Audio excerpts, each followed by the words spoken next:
আসসালামু আলাইকুম। এই ভিডিওতে আমরা একটু সেশন নিয়ে আলোচনা করব। সেশনটা খুব ইম্পর্ট্যান্ট।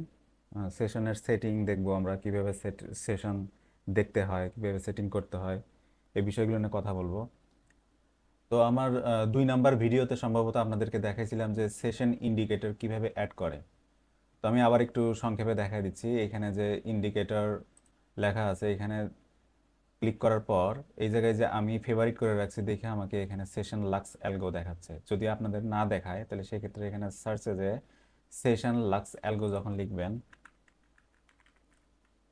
এই যে সেশন লিখলেই দেখবেন পাশে এরকম থার্ড ব্র্যাকেটের ভিতর লাক্স অ্যালগো লেখা আছে। তো এইটা আসার পর এই পাশে যে স্টার আছে, স্টারে ক্লিক করলে তখন পরবর্তীতে এই ফেভারিটে সেই ইন্ডিকেটরগুলো থাকবে। আপাতত শুধু সেশন লাক্স অ্যালগোটা অ্যাড করে রাখবেন, অন্য কোনো ইন্ডিকেটর এখন আমাদের প্রয়োজন নাই। তারপরে এখানে যখন ক্লিক করবেন আপনি এই সেশন লাক্স অ্যালগোর উপর, তখন অটোমেটিক এটা চার্টে এখানে দেখতে পারবেন। তো সেশন লাক্স অ্যালগো অ্যাড করার পর এর এর কিছু সেটিং আমি স্ক্রিনশট দিছি অলরেডি টেলিগ্রাম চ্যানেলে। তো আপনারা সেখান থেকে ওটা ডাউনলোড করে রাখেন, পরবর্তীতে কাজে লাগবে। আর ওইটা দেখে ওই সেটিংগুলো ঠিক করে নিয়েন। তো এখানে দেখেন ইন্ডিকেটরের উপর এই সেটিংয়ে বাটনে ক্লিক করার পর এখানে নিচের দিকে কয়েকটা জায়গায় টিক থাকতে পারে আপনাদের ডিফল্ট সেটিং হিসেবে। তো আমি যেভাবে টিক দিয়ে রাখছি, যে কয়েকটা অপশনে টিক দিয়ে রাখছি সেগুলো এরকম করেই রাখবেন। যেমন রেঞ্জ লেভেল, রেঞ্জ আউটলাইন, এই দুটো টিক থাকবে। এদিকে কোথাও টিক থাকলে এগুলো তুলে দিবেন। আর ইউটিসি এখানে কোনো টিক দেওয়া যাবে না, এখানে জিরো থাকবে। আর এই যে আমার টাইমিং দেখতেছেন সিডনি, সিডনি এখানে টিক থাকবে, আর রেঞ্জের পাশে টিক দিয়ে রাখবেন। সিডনি কত টাইম এখানে দেখাচ্ছে, এই টাইমের হিসাব বুঝতে হবে না আপনাদের। অ্যাকচুয়ালি এইটা করছি হলো আমি সেটিংটা করে রাখছি যে এখন আমাদের উইন্টার সেশন, তো উইন্টার সেশন হিসেবে যেন আমাদের চার্টে সেই সেশন ব্রেকগুলি দেখায় যে কখন কোন সেশন শুরু, কখন কোন সেশন শেষ।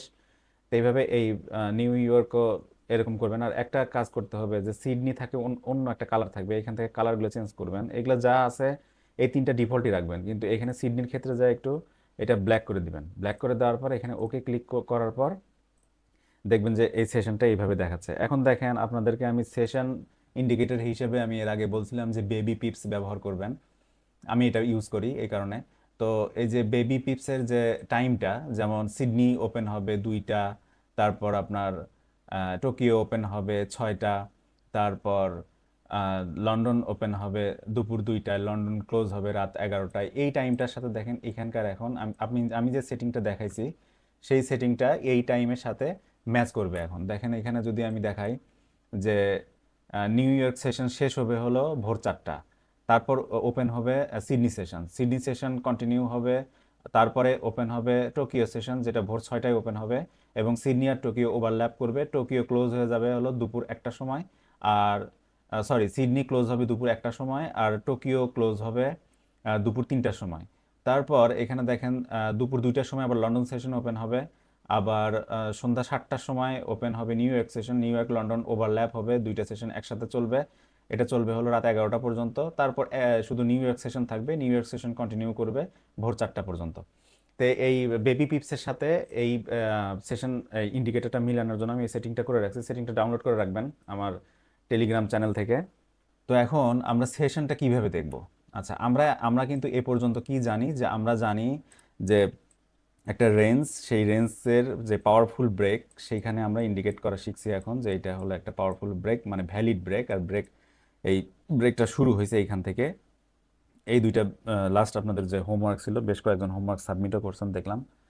তো এই বিষয়টা আমরা এখন জানি যে ভ্যালিড ব্রেকআউট কোনটা, ভ্যালিড বলতে পাওয়ারফুল ব্রেকআউট বোঝাচ্ছি।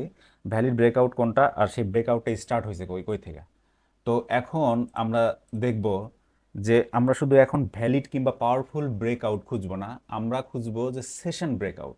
সেশন ব্রেকআউট বলতে বোঝায় হলো, দেখেন এই যে এইখানে দেখেন ভোর 4টার সময় যে সিডনি সেশন শুরু হবে, আর ভোর 6টার সময় যে টোকিও সেশন শুরু হবে, এই দুইটা সেশন কিন্তু ভোর 6টা থেকে এই দুপুর 1টা পর্যন্ত ওভারল্যাপ করবে, মানে একই সময়ে দুইটা সেশন রানিং থাকবে। তো আমরা এই সিডনি সেশন আর টোকিও সেশনকে একটা সেশন বলবো, সেটা হলো এশিয়ান সেশন। ওকে। তো নর্মালি আমাদের কিন্তু স্টক মার্কেটের ক্ষেত্রে দেখা যায় শুধু একটা সেশন। যেমন গতকালের যে সেশনটা, সেইটাই আমরা গতকালের হাই গতকালের লো মার্ক করে রাখি যে আমাদের এইটাই হলো আমাদের প্রিভিয়াস সেশন।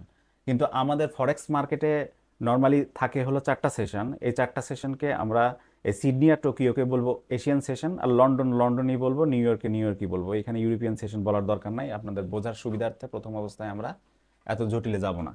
এখানে শুধুমাত্র আমরা দেখবো যে সিডনি এবং টোকিওকে আমরা বলবো যে এশিয়ান সেশন। ওকে, তো এশিয়ান সেশন আমরা এখন চার্টে দেখব কিভাবে যে এশিয়ান সেশনের হাই কোনটা সেটা আমরা মার্ক করব।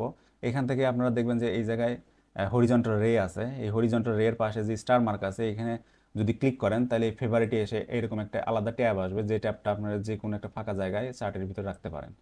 তো এই হরিজন্টাল রে নেওয়ার পরে আমরা করব কি, যে ধরেন যে এই ডেটে আসি আমরা, মানে ওয়েডনেসডে 19 নভেম্বর 2025 এই ডেটে আসি আমি।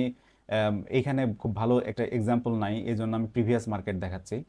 তো ধরেন যে এই ডেটে আসি আমরা, তো এইখানে দেখেন সিডনি আর টোকিও, মানে আমি বলছি যে এশিয়ান সেশন, তো এশিয়ান সেশনের হাই কোনটা, এইটা কিন্তু এশিয়ান সেশনের যে মানে উইক পর্যন্ত দেখবো আমরা, উইক যতদূর পর্যন্ত আসছে। তো এইটা হলো এশিয়ান সেশনের হাই এই পর্যন্ত। আচ্ছা, তারপর কি দেখবো যে এশিয়ান সেশনের লো কোনটা। এশিয়ান সেশনের লো হলো দেখেন টোকিও এইখানে এসে ক্লোজ হয়েছে এবং এইখানে একটা ক্যান্ডেলস্টিক আছে, এই পর্যন্ত আসছে হলো এশিয়ান সেশনের লো। তাহলে এশিয়ান সেশনের হাই, এশিয়ান সেশনের লো। তো এই সময় আমরা কি পাইছি এই জায়গায়, যে এখানে একটা রেঞ্জ ক্রিয়েট করছে এই সময়টাতে।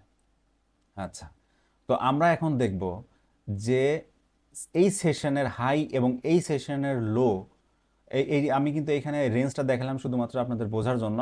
হ্যাঁ, আমি এই রেঞ্জ ডিলিট করে দিই, রেঞ্জের প্রয়োজন নাই। আমরা আপাতত শুধু দেখব যে সেশন কোথায় ব্রেক হয়, সেশন কোথায় ব্রেক করে। যেমন এশিয়ান সেশনের হাই, এশিয়ান সেশনের লো। এইখানে যখন লন্ডন ওপেন হয়েছে তখন কিন্তু এই এশিয়ান সেশনের হাই এবং লো এর ভিতরে ছিল মার্কেট।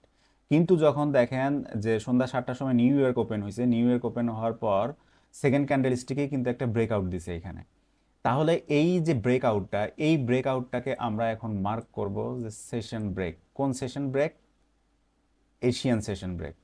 এই যে সেশনটা ব্রেক হয়েছে, কোন সেশন ব্রেক হয়েছে? Asian session. মানে আমরা আমাদের প্রিভিয়াস সেশন দেখব, যেহেতু এখানে লন্ডন সেশন রানিং চলতেছে, নিউ ইয়র্ক সেশনও ওপেন হয়েছে এবং নিউ ইয়র্ক আর লন্ডন ওভারল্যাপ করতেছে, একসাথে একসাথে দুইটা সেশন আছে।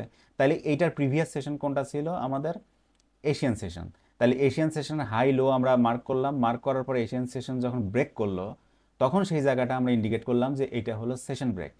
আর এই সেশন ব্রেকটা কোথায় থেকে শুরু হয়েছে? এইখান থেকে শুরু হয়েছে সেশন ব্রেক। পরবর্তী হোমওয়ার্ক আপনাদের এইটা, যে সেশন ব্রেক, এবং শুধু ব্রেক হইলে হবে না। হ্যাঁ, আমি আরও একটা এক্সাম্পল দেখাচ্ছি আপনাদেরকে, সেটা আরও ক্লিয়ার করে দেবো। তো শুধু ব্রেক হইলে হবে না, এটা পাওয়ারফুল ব্রেক হতে হবে। আমরা জানি পাওয়ারফুল ব্রেক কাকে বলে। যারা এই ভিডিওটাই নতুন দেখতেছেন তারা আমার আগের ভিডিওগুলো দেখেন, তাহলে বিষয়গুলো পরিষ্কার হবে। তো powerful break plus session break আমরা এখন ইন্ডিকেট করব চার্টে। সেশন ইন্ডিকেটর অন করে দেওয়ার পর, সেশন ইন্ডিকেটরের সেটিং সব সেট করার পরে আমরা দেখব যে সেশন ব্রেক কোথায় হচ্ছে। এইখানে এটা হলো সেশন ব্রেক, এখানে আমরা একটা অ্যারো দিয়ে লিখে দেবো session break. Session break starting point এখান থেকে, এখানে লিখবো স্টার্টিং পয়েন্ট। তো এখানে দেখেন আমি আরেকটা এক্সাম্পল যদি দেখাই, এইখানে সব ডিলিট করে দেই। এইখানে দেখেন সিডনি আর টোকিও, মানে এশিয়ান সেশনের হাই ছিল হলো এইটা, এই পর্যন্ত। আর এশিয়ান সেশনের লো আসছে হলো এই পর্যন্ত। এটা হাই, এটা লো। এখন দেখেন লন্ডন সেশন কিন্তু, যদি লন্ডন সেশন এখানে এই এশিয়ান সেশনকে একটা পাওয়ারফুল ব্রেকের মাধ্যমে এখানে যদি ব্রেক করতো, বড় রেড ক্যান্ডেল আসতো, তাহলে আমরা এই জায়গাটাকে মার্ক করতাম যে একটা সেশন ব্রেক হিসেবে। যেহেতু এখানে একটা ছোট ব্রেকআউট দিছে, ছোট একটা ব্রেকআউট দিছে, তো আমরা জানি যে এইসব ছোট ব্রেকআউটকে আমরা ভ্যালিড ব্রেকআউট হিসেবে ধরবো না। লন্ডন সেশনেও কিন্তু এখানে কোনো এশিয়ান সেশন ব্রেক হয় নাই। আচ্ছা, ব্রেক না হওয়াতে পরে দেখা গেছে কি যে এই জায়গায় নিউ ইয়র্ক সেশন ওপেন হয়েছে। নিউ ইয়র্ক সেশন ওপেন হওয়ার পরেও একটা ব্রেক আছে, কিন্তু এটাও কিন্তু খুব একটা ভ্যালিড ব্রেকআউট না। তারপরেও এটাকে অ্যাটলিস্ট ব্রেকআউট হিসেবে ধরা যায় এই জন্য যে এখানে একটা বড় ক্যান্ডেলস্টিক আছে, যদিও এর বডি বাইরে সামান্য একটু ক্লোজ হয়েছে, কিন্তু তার পরবর্তীতে দুইটা ক্যান্ডেল বাইরে ক্রিয়েট হয়েছে, এই মানে সেশনের বাইরে। অ্যাকচুয়ালি এখানে আমাদেরকে বুঝতে হবে যে এই যে ব্রেকটা হলো, এই ব্রেকটা হলো মানে হলো যে এইখানে পাওয়ার অ্যাক্টিভ হলো, মানে বিগ প্লেয়াররা যে এখানে আছে। এই এই যে ছোট একটা ব্রেক, এই ব্রেকের মাধ্যমে আমরা বুঝতে পারতেছি যে এখানে বিগ প্লেয়ার আছে। কারণ এখানে আগের ক্যান্ডেলস্টিক দেখেন সামান্য একটু ব্রেক দিয়ে আবার সেটা ভিতরে চলে আসছে, তো এটাকে আমরা ভ্যালিড ধরবো না। তারপর এইখানে ব্রেক হওয়ার পরবর্তীতে ছোট হলেও দুইটা রেড ক্যান্ডেলস্টিক আছে এবং 1 2 3 4, তো এক একটা ক্যান্ডেলস্টিক 1 আওয়ার, তো মোটামুটি 4 ঘন্টা কিন্তু এই রেঞ্জের বাইরে ছিল। তো এই এই ক্ষেত্রে এটাকে আমরা ভ্যালিড ব্রেকআউট দেখব, ঠিক আছে, এটা ভ্যালিড ব্রেকআউট, কিন্তু এইখানে আমরা কোনো ট্রেড খুঁজবো না। কেন খুঁজবো না? এইখানে ব্রেকআউটটা খুব ছোট। আমরা জানি যে পাওয়ারফুল ব্রেকআউট নর্মালি যে এই ধরনের ক্যান্ডেলস্টিকে কন্টিনিউ ক্যান্ডেলস্টিক যখন ক্রিয়েট হয় সেগুলো পাওয়ারফুল ক্যান্ডেলস্টিক হিসেবে আমরা ইন্ডিকেট করি। তো সেই হিসাবে কিন্তু এখানকার ক্যান্ডেলস্টিক খুব ছোট ছোট, যদিও ব্রেক হয়েছে কিন্তু ছোট ছোট। তো এইটাকে আমরা ভ্যালিড ধরবো না, কিন্তু এইটা আপনার মাইন্ডে রাখেন যে এই জায়গায় আমরা বুঝতে পারতেছি যে বিগ প্লেয়াররা তাদের ইন্টারেস্ট দেখাইছে এই মার্কেটে, যে হয়তো হয়তো আমি এখনই আপনার ইকোনমিক ক্যালেন্ডারে যাচ্ছি না, হয়তো এই সময় কোনো একটা নিউজ ছিল যেখানে দেখা গেছে ইউরো উইক, অথবা ইউএসডির কোনো নিউজ ছিল যেখানে দেখা গেছে ইউএসডি স্ট্রং। তো এই ক্ষেত্রে যখন এই ধরনের ব্রেকআউটগুলো আমরা দেখব, এই ব্রেকআউটে আমরা বুঝবো যে হ্যাঁ এইখানে বিগ প্লেয়াররা মানে ইনস্টিটিউশন অ্যাক্টিভ হচ্ছে, তারা অ্যাক্টিভ হচ্ছে, ঠিক আছে। এই তখন এই সময়টাতে আমরাও চার্টের মানে চোখ রাখার চেষ্টা করব যে কখন একটা ভ্যালিড ব্রেকআউট আমরা দেখি, ঠিক আছে। তো এই জন্য আমি এটা আপনাকে জাস্ট বুঝাইলাম, যদিও এটা হোমওয়ার্কের মধ্যে পড়ে না। হোমওয়ার্কে শুধু আমরা দেখবো যে পাওয়ারফুল যেটা ব্রেক, সেইটাই শুধুমাত্র আমরা হোমওয়ার্কে ভ্যালিড ব্রেকআউট হিসেবে মার্ক করব। কিন্তু এই বিষয়টা আমি এক্সট্রা আপনাদেরকে বুঝাইলাম যে এই ধরনের সিচুয়েশন যখন হবে মার্কেটে, তখন বুঝবেন যে বিগ প্লেয়াররা এইখানে ইন্টারেস্ট দেখাইছে, তারা এখানে আছে। এর মানে যে তারা এখানে আছে এবং পরবর্তীতে এই মার্কেটকে হয়তো তারা নিচের দিকে নিয়ে যাবে, যেহেতু আমার কাছে নিউজ ইভেন্ট আছে যে ইউরো উইক, ইউএসডি স্ট্রং, এই ধরনের ইউরোর নিউজ অথবা ইউএসডি নিউজ যে কোনো একটা, যেহেতু এটা ইউরো ইউএসডি চার্ট, সেজন্য আমি ইউরো ইউএসডির কথা বলতেছি, যে ইউরো উইক, ইউএসডি স্ট্রং। তো এই ক্ষেত্রে যখন আমরা এই নিউজ পাওয়ার পরে যখন এই ধরনের আচরণ করবে মার্কেট, তখন আমরা বুঝবো যে হ্যাঁ বিগ প্লেয়াররা এখানে আছে। আর আমরাও তখন তাদের অ্যাক্টিভিটির উপর নজর দেব, কারণ আমাদের অ্যাকচুয়ালি আমাদের ফোকাস থাকবে অ্যাক্টিভিটির উপর। হ্যাঁ, যে মার্কেটে যখন অ্যাক্টিভিটি স্টার্ট হবে, যে এই যে দেখেন এইসব জায়গায় অ্যাক্টিভিটি দেখাচ্ছে বিগ প্লেয়াররা, মূলত কিন্তু মার্কেটে বড় বড় ক্যান্ডেলস্টিক ক্রিয়েট করে একমাত্র বিগ প্লেয়ার ইনস্টিটিউশন যারা আছে, তারাই কিন্তু বড় বড় ক্যান্ডেলস্টিক ক্রিয়েট করে। তো আমাদের ফোকাস থাকবে এগুলো অ্যাক্টিভিটির উপর কেন আমাদের ফোকাস থাকবে, এটা একটা প্রশ্ন থাকতে পারে, যে অ্যাক্টিভিটির উপর এই জন্য আমাদের ফোকাস থাকবে যে এটা খুব শর্টকাট, ফাস্টেস্ট আর easy way to make money. মানে এই সব জায়গায় ট্রেড ওপেন করে আমাদের লং টাইম বসে থাকতে হবে না। যে ধরেন যে এইখানে একটা সেল এন্ট্রি নিলাম, ধীরে ধীরে ধীরে ধীরে 1 ঘন্টা 2 ঘন্টা 3 ঘন্টাতে মার্কেট এই পর্যন্ত মাত্র আসছে, লং টাইম চার্টের সামনে বসে থাকা, তারপর চার্টে এন্ট্রি নিয়ে আমরা চুপচাপ বসে থাকি, অনেকক্ষণ ধৈর্য রাখতে হয়, অনেক কিছু চিন্তা করি, অনেক সময় প্যানিক হয়ে আমরা আমাদের ট্রেড ক্লোজও করে দিই। এই ধরনের কিন্তু অনেকের সাথেই ঘটে। তো সেই ক্ষেত্রে আমরা শুধুমাত্র অ্যাক্টিভিটির দিকে যাব। কেন অ্যাক্টিভিটির দিকে যাব? যে আমরা বিগিনার, আমরা শিখতেছি। আমরা যদি আমাদের ফাউন্ডেশন মজবুত না করি, তাহলে আমরা যখন প্রো লেভেলের ট্রেড, অ্যাডভান্স লেভেলের যেসব ট্রেড, সেইখানে যেহেতু আমরা টিকে থাকতে পারবো না, সেগুলো তখন আমরা বুঝবোই না যদি এইসব এরিয়াতে আমরা আমাদের উইনিং রেশিও বাড়াইতে না পারি।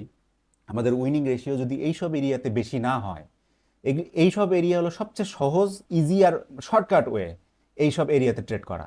যেমন ধরেন যে এইখানে জাস্ট কথার কথা আমি বলতেছি যে এইখানে যদি আমি একটা ট্রেড ওপেন করতাম এই ক্যান্ডেলে, তাহলে আমার কতক্ষণ বসে থাকতে হতো? ধরেন যে আমার যদি এই লন্ডন সেশনের উপরে যদি আমার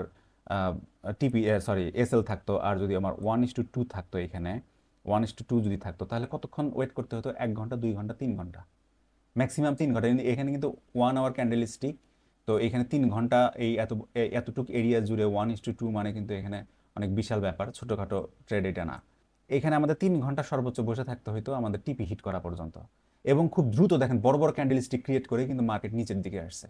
তো এই জন্য আমাদের এই শর্টকাট ওয়েগুলো আগে দেখতে হবে। শর্টকাট ওয়েতে আমাদের ইমপ্রুভ করতে হবে, আমাদের ফাউন্ডেশন স্ট্রং করতে হবে, তারপর যে আমরা অ্যাডভান্স লেভেলের যেসব ট্রেড আছে, হ্যাঁ, প্রো লেভেলের যেসব ট্রেড আছে, সেই সব ট্রেডের কথা চিন্তা করব, সেই সব কোর্স করার চেষ্টা করব। আগেই যদি আমরা প্রো লেভেলে যাই, তখন আমাদের ফাউন্ডেশন কিছুই নাই, তাহলে তো ওই যে এক ভিডিওর ভিতরে আমি বলছিলাম যে যে বিল্ডিংয়ের ফাউন্ডেশন দুর্বল, সেই বিল্ডিং কিন্তু বেশি দিন টিকে থাকতে পারে না। তো আমাদের এই অ্যাক্টিভিটির উপর আরেকটা বিষয় মনে রাখতে হবে, যে এই অ্যাক্টিভিটি ক্রিয়েট হওয়ার অর্থ হলো যে ইনস্টিটিউশন, বিগ প্লেয়াররা এখানে আছে, ইনস্টিটিউশন, বিগ প্লেয়াররা এই এরিয়াতে আছে।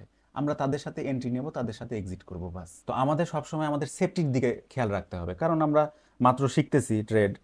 হ্যাঁ, আমরা এই সেফটির দিকে খেয়াল রেখে যদি আমরা আমাদের উইনিং রেশিও বাড়াইতে পারি, হ্যাঁ, একটা ভালো আর্নিং যদি আমরা এখানে করতে পারি, তাইলে সেই ক্ষেত্রে যে আমরা পরবর্তীতে পরের যে কোর্স আছে সেই সব কোর্সের দিকে ফোকাস দেব। কিন্তু আমাদের তো শুরুটা, আমাদের মানে ফাউন্ডেশনটা তো আগে মজবুত করতে হবে। এই জন্য আমাদের শুধুমাত্র অ্যাক্টিভিটির উপর দেখতে হবে, এবং আমাদের মনে রাখতে হবে যে যখন মার্কেটে অ্যাক্টিভিটি শুরু হয় তখনই একমাত্র বিগ প্লেয়াররা সেখানে থাকে। যখন স্লো হয় মার্কেট, লাইক এই ধরনের স্লো, যে 1 ঘন্টা 2 ঘন্টা 3 ঘন্টা 7-8 ঘন্টা ধরে মার্কেট এই ছোট্ট একটা এরিয়ার ভিতরে আপ ডাউন হচ্ছে, এইসব জায়গায় বিগ প্লেয়াররা নাই, ইনস্টিটিউশন এইসব জায়গায় নাই। ইনস্টিটিউশন যখন থাকে তখন মার্কেটে বড় বড় মোমেন্টাম ক্রিয়েট করে, বড় বড় ক্যান্ডেলস্টিক ক্রিয়েট করে, খুব ফাস্ট মুভ করে মার্কেট। তো ধরেন যে এই জায়গায় আমরা যেটা বলতেছিলাম যে আমাদের এইখানে একটা সেশন, এশিয়ান সেশনের হাই, এশিয়ান সেশনের লো, হ্যাঁ, আমাদের কাছে নিউজ আছে এই সময়, ধরেন যে আমাদের কাছে নিউজ আছে যে ইউরো উইক অথবা ইউএসডি স্ট্রং, এরকম কোনো একটা নিউজ আছে। তো আমরা জানি যে হ্যাঁ মার্কেট নিচে যাবে, ওকে ফাইন। কিন্তু মার্কেট যে নিচে যাবে, যখন আমরা এশিয়ান সেশনের ভিতর ছিলাম তখন আমরা কি করব, প্রিভিয়াস সেশন দেখব, মানে যে এর আগের দিনের যে নিউ ইয়র্ক সেশন শেষ হয়েছে, নিউ ইয়র্ক সেশনের ছিল এটা হাই, এটা ছিল নিউ ইয়র্ক সেশনের লো। তো এই হাই আর লোকে কিন্তু এশিয়ান সেশন কিন্তু ব্রেক করতে পারে নাই, হাই লো কাউকে ব্রেক করতে পারে নাই। যখন লন্ডন সেশন আসছে, সেই লন্ডন সেশনে কিন্তু মানে প্রিভিয়াস যে নিউ ইয়র্ক সেশন অথবা এশিয়ান সেশন কোনোটাকে ভ্যালিডভাবে ব্রেক করতে পারে নাই, এটা ব্রেক করার ট্রাই করে আবার উপর দিকে চলে আসছে মার্কেট। তো তারপর লন্ডন সেশন যখন একা ছিল, তারপর এখানে সন্ধ্যা 7টার সময় যখন নিউ ইয়র্ক সেশন ওপেন হয়েছে, এই নিউ ইয়র্ক সেশন ওপেন হওয়ার পরেই আমরা দেখতেছি যে এখানে একটা ভ্যালিড ব্রেকআউট আছে। তো আমাদের কাছে যেহেতু নিউজ আছে যে ইউরো উইক অথবা ইউএসডি স্ট্রং, তো সেই ক্ষেত্রে মার্কেট ডাউনেই যাবে, ওকে। তারপর ধরেন যে এইখানে যখন এই যে সেশনটা ব্রেক হলো, এই সেশনটা যখন ব্রেক হলো, তখন এই জায়গায় আমাদের কাছে আরেকটা নিউজ আসলো যে ইউএসডি উইক, এখানে ব্রেক হলো, এই এই ক্যান্ডেলে ধরেন যে ব্রেক হলো, এই পর্যন্ত আসলো। তো এইখানে আমাদের কাছে এই সময় ধরেন আরেকটা নিউজ পাবলিশড হলো যেখানে দেখা গেল যে ইউএসডি উইক। তাহলে এখানে কিন্তু ইউরো উইক, ইউএসডি উইক, তাহলে এই পেয়ারে তখন যতই ব্রেক হোক তখন কিন্তু আমরা এই পেয়ারে কোনো ট্রেড খুঁজবো না, এই এরিয়াতে এই সময় কোনো পেয়ার কোনো ট্রেড খুঁজবো না। তখন কি করব, আমরা জানি ইউরো উইক, ইউএসডি উইক, এই ধরেন আমি যেটা বললাম একটু আগে যে এখানে নিউজ আসছে ধরেন যে ইউএসডি উইক, ওকে। তো ইউরো উইক, ইউএসডি উইক, তখন আমরা দেখবো যে ইউরো আর ইউএসডির সাথে অন্য কোন পেয়ার আছে যেটা নিউজ আছে স্ট্রং, সেটা আমরা খুঁজে বের করব। তো এইভাবে আমরা পেয়ার সিলেকশন করব আর কি। পেয়ার দেখতে হবে যে কোন পেয়ারে অ্যাক্টিভিটি শুরু হয়, কোন পেয়ার একটা পেয়ার হইতে হবে উইক, একটা পেয়ার হইতে হবে স্ট্রং, তাইলেই মার্কেটে বড় বড় মুভমেন্ট পাওয়া যায়, অ্যাক্টিভিটি পাওয়া যায়, বিগ প্লেয়াররা সেসব মার্কেটে থাকে এবং আমরা তাদের সাথেই এন্ট্রি খুঁজবো। তো তখন আমরা দেখব কি যে ইউরো উইক জানলাম, ইউএসডি উইক জানলাম, এখানেও ব্রেক হলো, কিন্তু আমরা তখন এই চার্ট স্কিপ করব, এই চার্টে আর কোনো ট্রেড খুঁজবো না। না খুঁজে কি করব, ইউরো উইক, ইউএসডি উইক, তাহলে ইউরো ইউএসডির সাথে আরও তো অনেক পেয়ার আছে, তো সেই পেয়ারগুলো খুঁজে বের করব যে ইউরো ইউএসডির সাথে আমাদের কাছে এমন নিউজ আছে যে সেই কারেন্সি স্ট্রং, যেটা ইউরোর সাথে আছে, ইউএসডি অথবা ইউএসডির সাথে আছে, সেই চার্টে যে তখন আমরা আবার আমাদের অ্যানালাইসিস শুরু করব, আমাদের টেকনিক্যাল অ্যানালাইসিস শুরু করব যে আমাদের প্রিভিয়াস সেশন কোথায় ব্রেক হয়েছে, পাওয়ারফুল ব্রেক কিনা, এভাবে এভাবে আমরা সামনের দিকে আগাবো। আচ্ছা, আরেকটা বিষয় বলি যে আমি এখানে মাল্টি চার্ট ইউজ করি, মানে এখানে আমি এখানে দেখেন মাল্টি লিখে একটা ফোল্ডার করে রাখছি, এটা euro, GBP, USD, Aussie dollar, New Zealand dollar, CAD, JPY, Swiss franc. তো এইভাবে এটা হলো ইউরোর পেয়ারগুলি, মানে ইউরোর যে চার্টগুলি সবগুলো চার্ট ইউরো পেয়ারের মানে ইউরো কারেন্সির সবগুলো চার্ট একত্রে দেখার জন্য এরকম করে মাল্টি চার্ট আমি ইউজ করি। তো এইটা সেটিং করতে একটু ঝামেলা হবে, সেটিং বুঝাইতে গেলেও অনেক টাইম লেগে যাবে।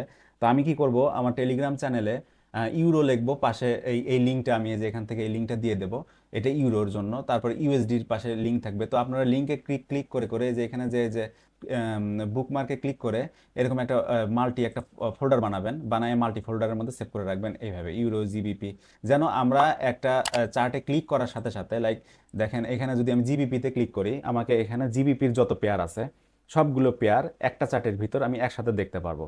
এইটা দেখার উপকারিতা কি আর এটা আমরা কেন দেখব, কারণ আমরা দেখব মার্কেটে কোন পেয়ারের ভিতরে, মানে এই যে আমি একটু আগে বললাম যে ধরেন যে ইউরো উইক হলো, ইউএসডি উইক হলো, তখন আমরা এই চার্ট বাদ দিলাম। তো তাহলে আমরা ইউরো ইউএসডির সাথে তো অন্য পেয়ার খুঁজতে হবে, মানে অন্য কারেন্সি পেয়ার আমাদেরকে খুঁজতে হবে। সেই ক্ষেত্রে আমরা কি করব, যে ইউরো ইউএসডির যে অন্যান্য যে পেয়ারগুলি আছে, যেমন ইউরোর সাথে euro Aussie dollar, euro GBP, euro Swiss franc, এই সব মার্কেট ওই সময় কেমন আচরণ করতেছে। হ্যাঁ, যদি ধরেন যে হ্যাঁ আমাদের অ্যানালাইসিসের সাথে মিললো যে জিবিপি, ইউরো জিবিপি, ধরেন এই সময় ইউরো জিবিপি মার্কেট একটা সেশন ব্রেক হয়েছে, এখান থেকে একটা সেশন পাওয়ারফুল ব্রেক এখানে পাইছি আমরা। ওকে, তো সেই ক্ষেত্রে আবার আমরা কি করব, এই বিষয়গুলো ধীরে ধীরে আরো পরিষ্কার হবে আপনাদের কাছে। শুরুতে একটু কঠিন লাগবে, এই জন্য বারবার বলি যে আপনারা ভিডিওটা বারবার বারবার রিপিট করেন, বারবার রিপিট করেন। টাইম থাকে তো, আমি তো একটা ভিডিও দেওয়ার পর 2 দিন 3 দিনের আগে কোনো ভিডিও আনি না, যেন আপনারা সেই আগের ভিডিওগুলো সম্পূর্ণ একেবারে ভালো করে মেমোরির ভিতরে ঢুকাই নিতে পারেন। এই কারণে কিন্তু আমি লেট করে করে ভিডিও দিই, তাছাড়া প্রতিদিন একটা করে ভিডিও দেওয়া আমার জন্য কোনো ব্যাপার না। তো এখন এই জন্য আমি বলতেছি যে আপনারা যদি না বোঝেন তো একটা ভিডিও বারবার দেখেন। কেন বলতেছি, যে আপনি যদি একটা আইপি থেকে, আপনার একটা ওয়াইফাই থেকে একটা ইমেল দিয়ে যদি এক ভিডিও 10 বারও দেখেন, আমার কিন্তু ওই একবারই কাউন্ট হয়। এটা আপনারা অনেকেই ইউটিউবার আছেন হয়তো, অনেকেই জানেন এই বিষয়টা। তো এই জন্য আমি বলতেছি না যে আমার ভিউ বেশি হবে, আমি বলতেছি আপনাদের শেখানোর জন্য। তো আমরা এখানে কি করব, যে হ্যাঁ আমরা এখানে পাইলাম যে ইউরোর সাথে জিবিপি, আমরা জানি ইউরো উইক, আমাদের কাছে নিউজও আছে জিবিপি, যেহেতু আমরা এই চার্ট বাদ দিয়ে দিলাম, কারণ ইউরো ইউরো ইউএসডি দুইটাই উইক, তাহলে আমরা জানি যে দুই কারেন্সি যখন উইক হয় তখন এরকম একটা সাইডওয়েজ মুভমেন্ট ক্রিয়েট করে।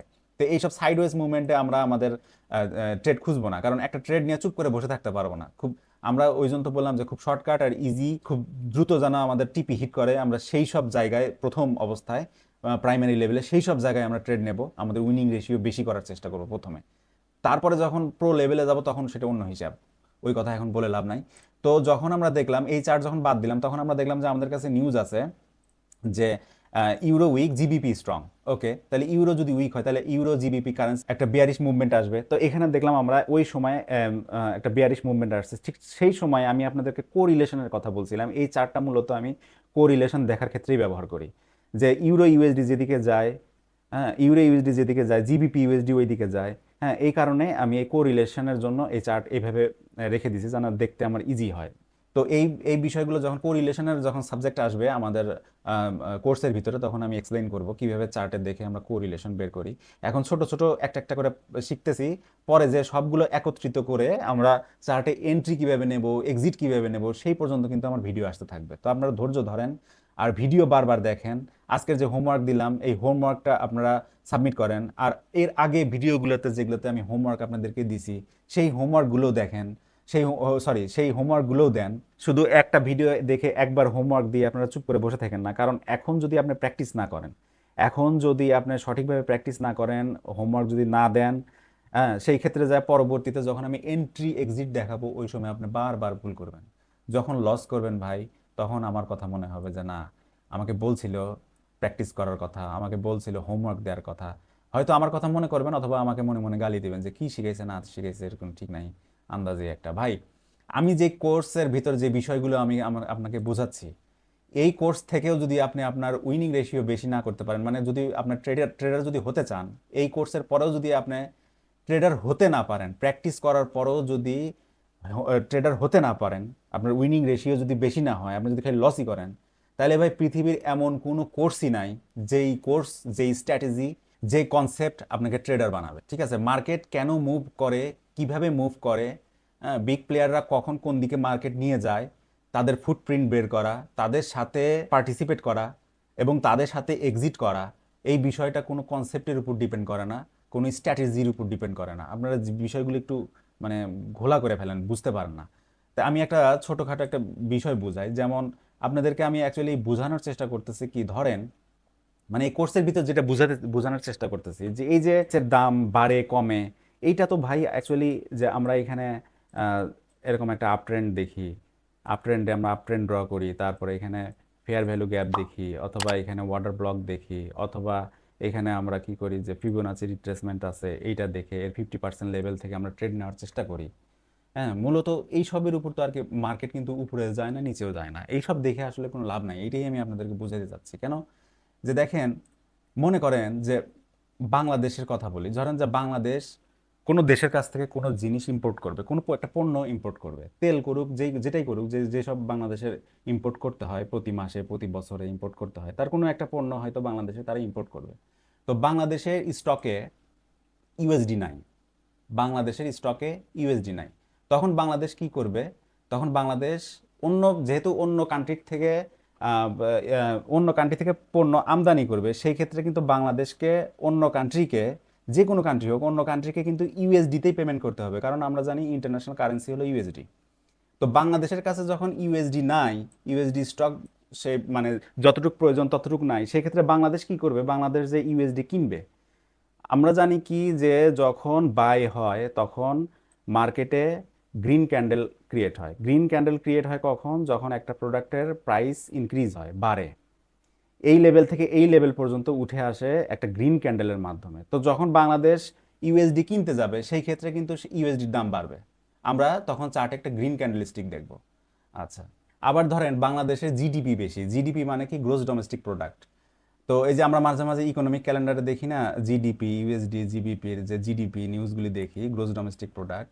ধরেন যে আমাদের দেশীয় পণ্য, মূলত এটা বোঝায় যে দেশীয় পণ্য আমাদের বেশি থাকার কারণে আমরা আমাদের প্রয়োজনীয় যেটা ছিল, মানে দেশের জন্য যেটা প্রয়োজন, সেটা ব্যবহার করার পরও কিছু পরিমাণ আমরা বাইরে অন্য দেশে, যে কোনো দেশে সেল করব, এক্সপোর্ট করব আমরা। তো বাইরে যখন আমরা সেল করতে যাব, সেই ক্ষেত্রে যেই দেশের কাছে আমরা সেল করব, যেই দেশের কাছেই করি, সেটা ইন্ডিয়া হোক, পাকিস্তান হোক, যে দেশই হোক, যাদের কাছে আমরা সেল করব, ওরা কিন্তু আমাদেরকে ইউএসডিতে পেমেন্ট করবে। তো ইউএসডিতে পেমেন্ট করলে কি হবে? আমাদের তখন ইউএসডির স্টক বাড়বে। আমরা দেশীয় পণ্য সেল করে ইউএসডি স্টক বাড়লাম। তো ইউএসডি যখন বাড়বে আমাদের আমাদের কাছে, স্টক যখন বেশি হবে, তখন সেই ক্ষেত্রে কিন্তু আমরা যখন আবার অন্য দেশ থেকে পণ্য আমদানি করব, সেই ক্ষেত্রে কিন্তু আমাদের ইউএসডি কিনতে হবে না। যখন কিনতে হবে না, তখন কিন্তু আর ইউএসডির দাম বাড়বে না, যা ছিল তাই থাকবে। ধরেন যে গত মাসে আমরা ইউএসডি কিনতে কিনতে ইউএসডির প্রাইস এই লেভেল পর্যন্ত ছিল, এইখানেই আছে, আর আমাদের কাছে কিনতে আমাদের আমাদের আর কিনতে হচ্ছে না, কারণ আমাদের কাছে এনাফ স্টক আছে, ইউএসডি আমরা কিনবো না।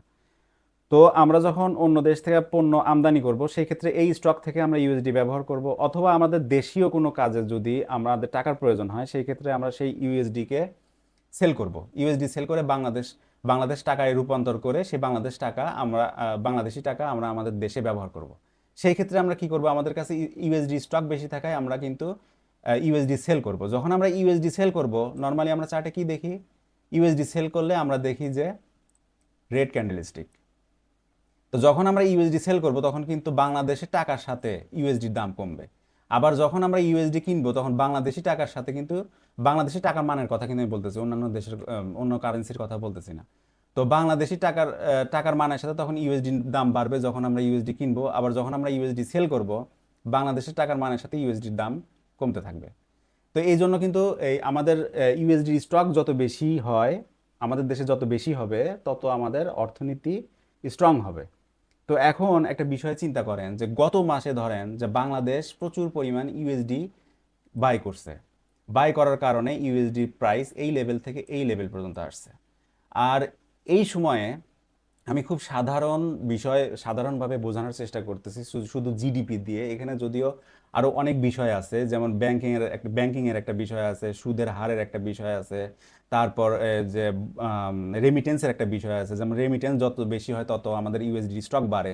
ইউএসডি স্টক বাড়লে বাংলাদেশের অর্থনীতি স্ট্রং হয়। তো অনেক বিষয় আছে, আমি সব বিষয়গুলো বাদ দিয়ে আমি একটা জাস্ট নর্মালি আপনাদেরকে বোঝানোর চেষ্টা করতেছি যে ধরেন গত মাসে বাংলাদেশ কোনো কারণে কোনো কিছুর আমদানির ক্ষেত্রে ইউএসডি গত মাসে বাংলাদেশ বাই করছে। বাই করার কারণে ইউএসডির প্রাইস এই লেভেল থেকে এই লেভেল পর্যন্ত আছে। এখন এই মাসে বাংলাদেশ গভর্নমেন্টের কাছে প্রচুর পরিমাণ ইউএসডি স্টক থাকায় আমাদের আর কিনতে হবে না। ওকে, তো যখন কিনতে হবে না, তখন ধরেন যে আমাদের কাছে অতিরিক্ত আছে, বাংলাদেশি কোনো প্রয়োজনে আমাদের সেই ইউএসডি গুলো সেল করতে হবে। গত মাসে আমরা কিনছি, এই মাসে আমরা সেল করব, এইখান থেকে আমরা সেল করব।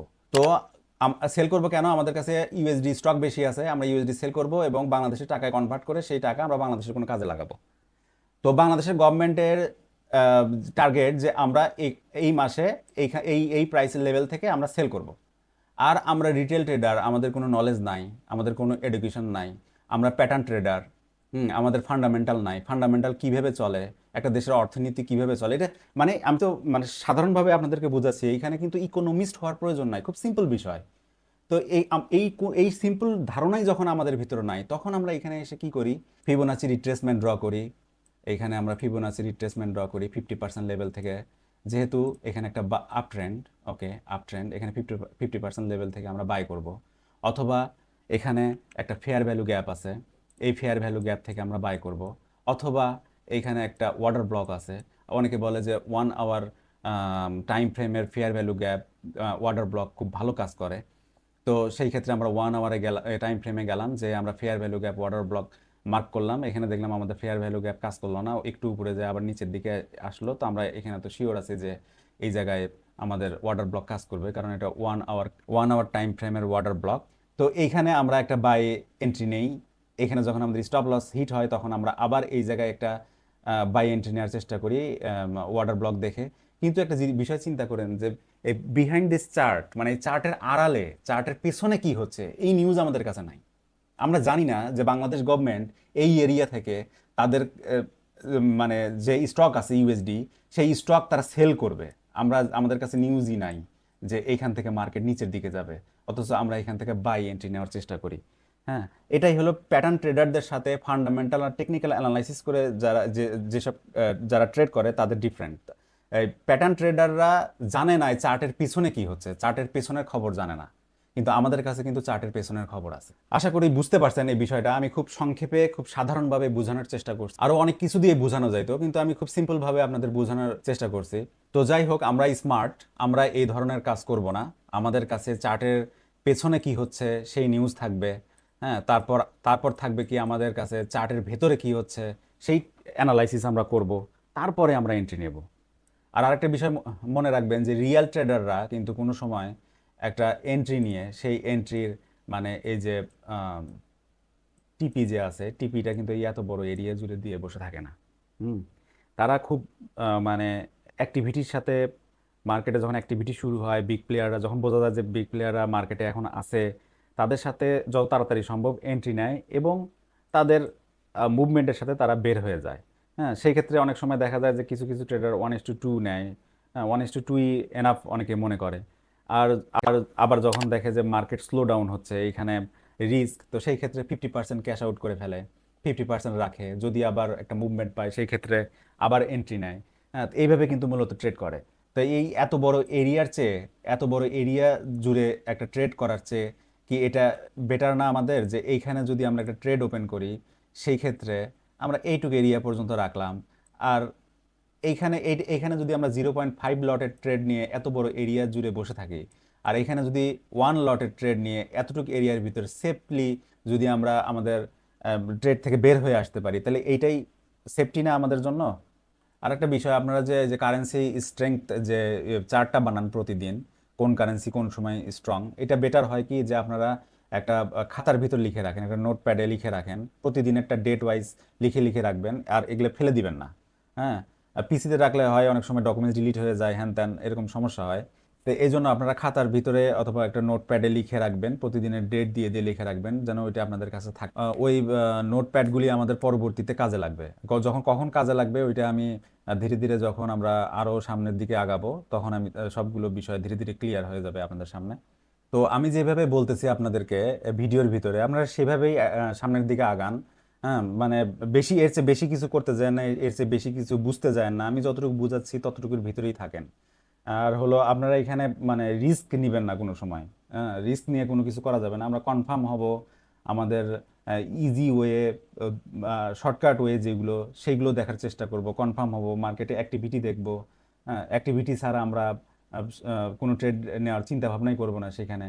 হ্যাঁ, আপনি যতই জানেন, ধরেন যে আপনি আমার এই কোর্সের আগে আরও অনেকগুলো কোর্স করছেন, আপনার অনেক জ্ঞান আছে, অনেক নলেজ আপনার আছে, এই দীর্ঘদিন ধরে 10 বছর, 12 বছর, 5 বছর ধরে আপনি এই ফরেক্স ইন্ডাস্ট্রিতে আছেন।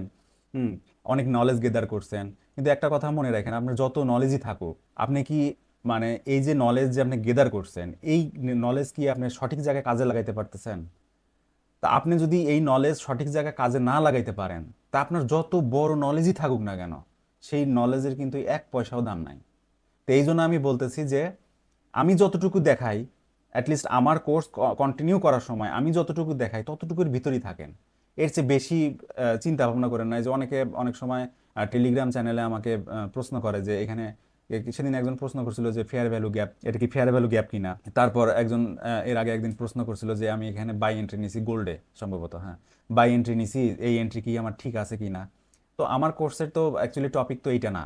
মানে আমার কোর্স রিলেটেড যদি কোনো প্রশ্ন থাকে, আপনারা প্রশ্ন করলে উত্তর পান নাই, এরকম মনে হয় না যে আমার টেলিগ্রাম চ্যানেলে এমন কেউ আছে যে জানতে চেয়েও তাদেরকে আমি রেসপন্স করি নাই, এরকম কেউ নাই। যদি আমার কোর্স রিলেটেড কোনো প্রশ্ন থাকে আপনাদের কাছে, তো অবশ্যই আপনারা আমাকে প্রশ্ন করবেন এবং আমি চেষ্টা করব। হতে পারে একটু সময় বেশি লাগলো, যে আমি একটু কোনো কাজে বিজি ছিলাম। দেখেন আমার স্টুডেন্ট আছে, আমি স্টুডেন্ট পড়াই, আমি নিজে ট্রেড করি, আমি ইউটিউবের ভিডিও বানাই, আমি আমার যেসব স্টুডেন্ট আছে তাদের হোমওয়ার্ক দেখি, প্লাস আপনারা যারা আছেন যারা ইউটিউব থেকে শেখার চিন্তা ভাবনা করতেছেন তাদের হোমওয়ার্ক দেখি। তো আমার একা মানুষের জন্য মাঝে মাঝে একটু মানে বার্ডেন হয়। তো সেই ক্ষেত্রে হতে পারে যে আমি আমার অন্য কোনো কাজে বিজি ছিলাম, আমি আপনাদেরকে সঠিক সময় রেসপন্স করি নাই। তবে কনফার্ম থাকেন যে আপনি যে প্রশ্ন চ্যানেলে করবেন, যে আমাদের যে চ্যাট গ্রুপ আছে সেই চ্যাট গ্রুপে যে প্রশ্ন আপনি করবেন, সেই প্রশ্নের 100% উত্তর আপনি পাবেন। আমি উত্তর দেব, একটু লেট হতে পারে, ধৈর্য ধরবেন, কারণ ফরেক্স মার্কেটটাই ধৈর্যের জায়গা। এটা যার যত বেশি ধৈর্য সে তত বেশি সামনের দিকে আগাইতে পারে। আরেকটা কথা, আমি আমার টেলিগ্রাম চ্যানেলে যেসব ডকুমেন্টসগুলো দিছি, হয়তো অনেক আগে চলে গেছে, মানে অনেক পিছনে পড়ে গেছে সেই ডকুমেন্টসগুলো, আমি একবারে আবার একটু দেখাই দিই আপনাদেরকে কি কি ডকুমেন্টস দিছি। এই ডকুমেন্টসগুলো সবগুলো আপনারা ডাউনলোড করবেন, ডাউনলোড করে আপনাদের কাছে রাখবেন। ফিউচারে আপনার যতই প্রো লেভেলের ট্রেডার হন, যতই অ্যাডভান্স লেভেলের ট্রেডার হন, এই ডকুমেন্টসগুলো আপনাদের লাগবেই, পরবর্তীতে যে অবশ্যই লাগবে। যেমন আমি দিছি মেজর কারেন্সি পেয়ার্স, এরকম ফরেক্সের যে মেজর কারেন্সি পেয়ারগুলি আছে এরকম একটা ডকুমেন্টস দিছি, ডকুমেন্টসটা খুঁজে বের করে ডাউনলোড করে রাখবেন। তারপর দিছি আজকেই বোধ হয় নাকি গতকাল দিছি ফরেক্স সেশন টাইমে এরকম একটা ডকুমেন্ট আমি আপলোড করে দিছি, এটাও আপনারা ডাউনলোড করে রাখবেন। এইখানে সামার টাইমে সেশন কোন কোন সময় শুরু হয়, আবার উইন্টার টাইমে সেশন কোন কোন সময় শুরু হয়, এটা সারা জীবনই লাগবে যদি মানে এই ইন্ডাস্ট্রিতে আপনি থাকার ইচ্ছা যদি থাকে, ট্রেডার হওয়ার ইচ্ছা যদি থাকে। তো এইটা ডাউনলোড করে রাখবেন। আর একটা আমি দিছি যে লাক্স অ্যালগোর যে সেটিং, মানে এই সামার সেশনে, সরি উইন্টার সেশনে যে সেটিংটা আমাদেরকে করতে হবে, মানে এই যে এখন যে এখানে দেখতে পারতেছেন যে এই জায়গায় যে সেশনটা চলতেছে কোন সময় থেকে কোন সময়, এইটা সেটিং করার জন্য এইভাবে সেটিং টাইমিং সেটিংগুলো করে নেবেন। আমি এটার একটা স্ক্রিনশট দিয়ে রাখছি, এটাও ডাউনলোড করে ফিউচারের জন্য রাখবেন। সামনে আমাদের আবার সামার সেশন আসবে, তারপরে তো আবার উইন্টার সেশন আসবে, তাই না? তো তখন আবার কাজে লাগতে পারে। আর একটা দিসি হলো যে আর একটা ডকুমেন্টস দিসি পিডিএফ ফাইল, যেটা ইকোনমিক নিউজ মানে মার্কেটের হাই ইম্প্যাক্ট যে নিউজগুলি আছে, সেই নিউজগুলি কোনটার মানে কি, কোনটা কম হলে কি হয়, বেশি হলে কি হয়। যেমন সেদিন আমাকে টেলিগ্রাম চ্যানেলে একজন জিজ্ঞেস করতেছে যে আনএমপ্লয়মেন্ট রেট, আমি বলছি যে বেশি হলে, অ্যাকচুয়াল যদি ফরকাস্ট আর প্রিভিয়াসের চেয়ে বেশি হয় তাহলে সেই ক্ষেত্রে তো স্ট্রং হয়, কিন্তু আমি আনএমপ্লয়মেন্ট রেট এই নিউজের ক্ষেত্রে কেন বললাম বেশি হলে যে উইক হয়। তো এই নিউজগুলো আনএমপ্লয়মেন্ট রেট মানে কি, কেন কম হলে কি হয়, বেশি হলে কি হয়, ডিটেইল ওখানে বাংলায় লেখা আছে আমার ওই পিডিএফ ফাইলের ভিতর। পিডিএফ ফাইলটা আপনারা ডাউনলোড করে রাখবেন ভবিষ্যতের জন্য। আরেকটা কথা, আপনারা কোনো সময়ই সিগন্যাল ব্যবহার করবেন না। হ্যাঁ, সিগন্যাল ব্যবহার করা মানে কিন্তু আপনি আপনার ফিউচার নষ্ট করতেছেন, আপনার ক্যারিয়ার ধ্বংস করতেছেন। আজকে হয়তো সিগন্যাল নিচ্ছেন, দুইটা তিনটা লাভ করলেন, তারপর এমন এক জায়গায় ধরা খেয়ে যাবেন যেটা আর আপনি রিকভার করতে পারবেন না। কারণ সিগন্যাল আপনি জানেন না এখানে বাই হবে না সেল হবে, আরেকজন বলতেছে, সে তার কথা শুনে বাই সেল করতেছেন। আবার সিগন্যালের কিছু সফটওয়্যার পাওয়া যায়, এই সফটওয়্যারও অনেক হাই প্রাইসে সেল হয়, মার্কেটে 500-1000 ডলারে সেল হয়। এগুলো নিয়ে আসলে কোনো লাভ নাই। এই মার্কেটটা অটোমেটিক চলে না, হ্যাঁ, এই মার্কেট মানুষই চালায়। অর্থনীতির যে অবস্থা, কোন দেশের অর্থনীতির কি অবস্থা সেইটার উপর ডিপেন্ড করে তারা বাই সেল করে মার্কেটে। তো এটা মানুষ চালায়, এটা কোনো মানে মানে এই না। অনেক সময় আমি বলতে শুনছি যে এই বড় যখন ক্যান্ডেল স্টিক দেখে তখন বলে ওটা নিউজ ক্যান্ডেল, মানে এরকম একটা বড় ক্যান্ডেল স্টিক আসছে তো বলতেছে ওটা হলো নিউজ ক্যান্ডেল। নিউজ ক্যান্ডেল মানে এই না যে এখানে নিউজ আসছে আর অটোমেটিক এখানে একটা ক্যান্ডেল ক্রিয়েট হয়েছে, তাই না? তা না, এখানে নিউজ আসছে এবং বিগ প্লেয়াররা এখানে অ্যাক্টিভ আছে according to to this news. সে যে এটা হলো আপনার জিডিপির একটা নিউজ আসছে, অথবা আনএমপ্লয়মেন্ট রেটের একটা নিউজ আসছে। তো সেই নিউজের ক্ষেত্রে তার পরবর্তীতে তাদের যে গোল, তাদের যে টার্গেট, সেইটা এইখানে এই বড় বড় ক্যান্ডেলিস্টিক তো অটোমেটিক আসে নাই, নিউজ তো অটোমেটিক ক্রিয়েট করে নাই। এই বিগ প্লেয়াররা যখন এখানে আসছে, বড় বড় ইনস্টিটিউশন হেডস ফান্ড যখন আসছে এই জায়গায়, তখনই কিন্তু এই বড় বড় রেড ক্যান্ডেলস্টিক ক্রিয়েট হয়েছে। তো নিউজের সময় ক্যান্ডেলস্টিক ক্রিয়েট হয়েছে, ঠিক আছে, কিন্তু এটা নিউজ ক্যান্ডেল না। নিউজ ক্যান্ডেল মানে তো বোঝায় যে নিউজের সাথে অটোমেটিক ক্যান্ডেল ক্রিয়েট হওয়া, বিষয়টা এরকম না। তো এই জন্য আপনারা কোনো সময় এই ধরনের সফটওয়্যার ব্যবহার করবেন না, যে সফটওয়্যার হয়তো দুই একটা ট্রেড আপনাকে হয়তো প্রফিট করে দিতে পারে, কারণ সফটওয়্যার তো জানে না যে এই চার্টের পিছনে কি হচ্ছে, চার্টটা চালায় কারা, তারা কি চিন্তা করতেছে। হ্যাঁ, তারপর আপনার এই ইকোনমিক ক্যালেন্ডারে কি ধরনের নিউজ আসতেছে, কোন দেশের অর্থনীতি কেমন, ওই সফটওয়্যার তো আর এইটা জানে না। ওই সফটওয়্যার শুধু জানে যে বড় বড় ক্যান্ডেলস্টিক সেলের দিকে ক্রিয়েট হচ্ছে, তাহলে এখানে একটা সেল হবে, বড় বড় ক্যান্ডেলস্টিক আপের দিকে ক্রিয়েট হচ্ছে, তাহলে এখানে একটা বাই হবে। তো ওই সফটওয়্যার এইটুকুই বোঝে যে চার্টের পিছনে কি হচ্ছে, চার্টের পেছনে কারা আছে, তারা কি চিন্তা করতেছে, এটা কিন্তু ওই সফটওয়্যার বোঝে না। সুতরাং এই ধরনের সফটওয়্যার ব্যবহার করে নিজের ক্যারিয়ার ধ্বংস করবে না, এর চেয়ে বেটার টাকা ব্যাংকে রেখে দেন, ট্রেডার হওয়ার দরকার। আর আমার চ্যানেলে সাবস্ক্রাইব করেন, যারা নতুন আসছেন, নতুন যারা এই ভিডিওটা এখন দেখতেছেন, তারা আমার প্রিভিয়াস ভিডিওগুলো দেখেন দেখেন, যদি মানে ইনফরমেটিভ লাগে আপনাদের কাছে, ভালো যদি লাগে, যদি মনে হয় যে হ্যাঁ এখান থেকে কিছু শেখার আছে, হ্যাঁ, তাহলে কন্টিনিউ করেন, সাবস্ক্রাইব করেন, লাইক দেন। হ্যাঁ, প্লিজ আপনারা আমার ভিডিওকে লাইক দেন। আর যদি কেউ মনে করেন যে এই বিগিনার লেভেলের কোর্স থেকে অ্যাডভান্স লেভেলের কোর্স পর্যন্ত সম্পূর্ণ কোর্স আপনারা আমার সাথে করবেন, আমার লাইভ ক্লাসে অ্যাড হবেন। আমার লাইভ ক্লাসে সর্বোচ্চ 5 জন থাকে, আর আমি একা একজনকেও একটা গ্রুপে রেখে ক্লাস নেই। স্পেশালি যারা প্রবাসী, তাদের টাইমিংয়ের সমস্যা হয়, তাদের কোনো কোনো সময় দেখা যায় যে আজকে ক্লাস আসে, তারা ক্লাসে অ্যাটেন্ড করতে পারবে না, কারণ লাইভে এসে যদি আমার সাথে কথা না বলতে পারে, আমাকে যদি প্রশ্ন না করতে পারে, তার সমস্যা যদি আমাকে না দেখাইতে পারে, আর আমি যদি তাদের সেই সমস্যাগুলো সমাধান করে দিতে না পারি, শুধু লাইভ ক্লাস হয়ে গেল, আমি রেকর্ডিং তাদেরকে দিয়ে দিলাম, এটাই এনাফ না।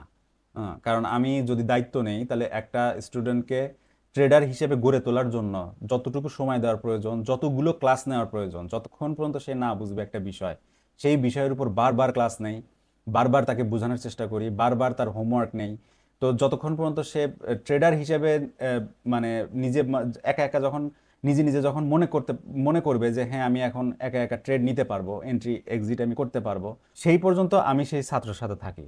তো এরকমভাবে যদি কেউ কোর্স আমার কাছে করতে চান, আমার লাইভ ক্লাসে যদি আসতে চান, তাহলে আমার স্ক্রিনে দেখানো যে নাম্বার, এটা হোয়াটসঅ্যাপ নাম্বার, এই হোয়াটসঅ্যাপ নাম্বারে মেসেজ করতে পারেন, কল করতে পারেন। আর একটা কথা বলি ভাই, এইভাবে কেউ বুঝাবে না ভাই। ফ্রি তো দূরের কথা, ফ্রি ফ্রির তো প্রশ্নই ওঠে না। পেইড কোর্সেও এইভাবে কেউ বুঝাবে না। হুম। বাংলাদেশে যদি ভালো ভালো ইনস্টিটিউট থাকে তাহলে কয়েকটা আছে, কিন্তু ওনাদের ওই মানে কোর্সের চার্জ অনেক বেশি। এইভাবে ফ্রি প্ল্যাটফর্মে এসে ওনারা এইভাবে কেউ বুঝাবে না। তো একটু গায়ে লাগান, যদিও ফ্রি পাওয়া জিনিসের আসলে মূল্যায়ন মানুষ খুব বেশি একটা করে না, তারপরে একটু গায়ে লাগান, দেখেন কিছু করতে পারেন কিনা এখান থেকে, আমার সাথে থাকেন, কন্টিনিউ করেন কোর্সটা। তো ঠিক আছে, ভালো থাকবেন, আজকে এ পর্যন্তই, এখানে রাখছি। আর হোমওয়ার্ক দেন, হ্যাঁ, প্র্যাকটিস করেন, হোমওয়ার্ক দেন, আর পরবর্তী ভিডিওর জন্য অপেক্ষা করেন। ধন্যবাদ।